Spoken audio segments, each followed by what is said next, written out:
ಪ್ರಶ್ನೆ 1. Mother's day ಜಗತ್ತಿನಾದ್ಯಂತ ಮೇ ತಿಂಗಳ ಯಾವ ಭಾನುವಾರ ಆಚರಿಸಲಾಗುತ್ತದೆ? ಉತ್ತರ: ಎರಡನೇ ಭಾನುವಾರ. ಪ್ರಶ್ನೆ 2. 1908ರಲ್ಲಿ ಆಧುನಿಕ ಮದರ್ಸ್ ಡೇ ಸ್ಥಾಪಿಸಿದ ಅಮೆರಿಕನ್ ಮಹಿಳೆ ಯಾರು?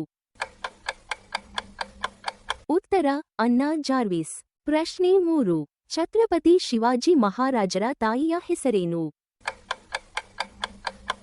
ಉತ್ತರ: ಜೀಜಾಬಾಯಿ. ಪ್ರಶ್ನೆ 4.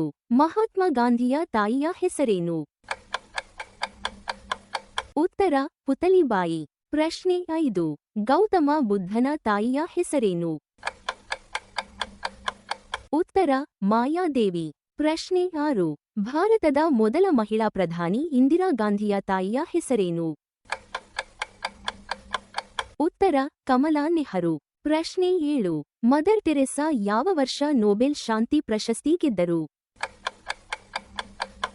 ಉತ್ತರ: 1929. ಪ್ರಶ್ನೆ 8. 1957ರ ಪ್ರಸಿದ್ಧ ಚಲನಚಿತ್ರ ಮದರ್ ಇಂಡಿಯಾರ ನಿರ್ದೇಶಕ ಯಾರು? ಉತ್ತರ: ಮೆಹಬೂಬ್ ಖಾನ್. ಪ್ರಶ್ನೆ 9. ಭಾರತದ 11ನೇ ರಾಷ್ಟ್ರಪತಿ ಎಪಿಜೆ ಅಬ್ದುಲ್ ಕಲಾಂರ ತಾಯಿಯ ಹೆಸರೇನು? ಉತ್ತರ: ಆಶಿಯಮ್ಮ. ಪ್ರಶ್ನೆ 10. ಕನ್ನಡ ಭಾಷೆಯ ತಾಯಿ ರೂಪವಾದ ಕರ್ನಾಟಕದ ಸಾಂಕೇತಿಕ ದೇವಿಯ ಹೆಸರೇನು? ಈ ಪ್ರಶ್ನೆಯ ಉತ್ತರವನ್ನು ಕಾಮೆಂಟ್ನಲ್ಲಿ ಬರೆಯಿರಿ. ಧನ್ಯವಾದಗಳು.